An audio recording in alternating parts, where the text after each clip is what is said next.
Hey guys, कैसे हैं आप सब। आशा करता हूं कि सब ठीक ही होंगे। तो चलिए आपको भगवान के अर्थ के बारे में जानकारी देते हैं। भगवान से जुड़ी जानकारी के बारे में जानने के लिए चैनल को सब्सक्राइब जरूर करें। तो चलिए आगे बढ़ते हैं।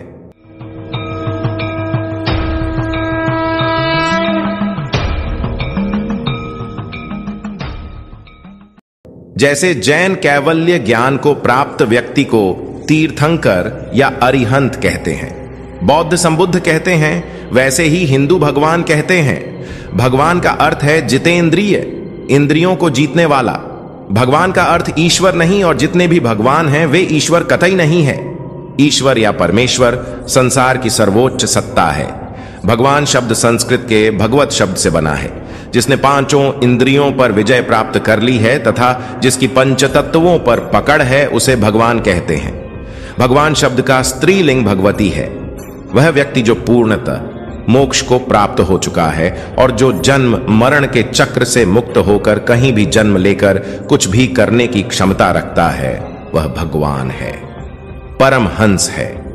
भगवान को ईश्वर तुल्य माना गया है, इसीलिए इस शब्द को ईश्वर, परमात्मा या परमेश्वर के रूप में भी उपयोग किया जाता है, लेकिन यह उचित नहीं है।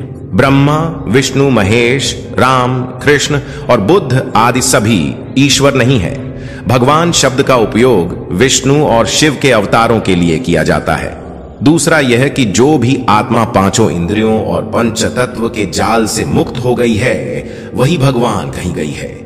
इसी तरह जब कोई स्त्री मुक्त होती है तो उसे भगवती कहते हैं। भगवती शब्द का उपयोग मां दुर्गा के लिए भी किया जाता है। इसे ही भागवत मार्ग कहा गया है। भगवान संस्कृत भगवत ज्ञान है। पंच तत्वों का अर्थ है और वह यह है। भ शब्द से भूमि, अशब्द से अग्नि, ग शब्द से गगन, व शब्द से वायु, न शब्द से नीर। भगवान पंच तत्वों से मानव शरीर का निर्माण किया है और बनाने वाला वो ब्रह्मांड का जगत पिता और देवों के देव महादेव स्वयं है। भगवान ऐश्वर्य, धर्म, यश, लक्ष्मी, ज्ञान और वैराग्य, ये गुण अपनी समग्रता में जिस गण में हो उसे भग कहते हैं। उसे अपने में धारण करने से वे भगवान हैं। यह भी कि उत्पत्ति, प्रलय, प्राणियों के पूर्व व उत्तर जन्म, विद्या और अविद्या को एक साथ जानने वाले को भी भगवान कहते हैं। अगर जानकारी अच्छी लगी हो तो लाइक, शेयर, कमेंट और सब्सक्राइब जरूर करें। ओम नमः शिवाय।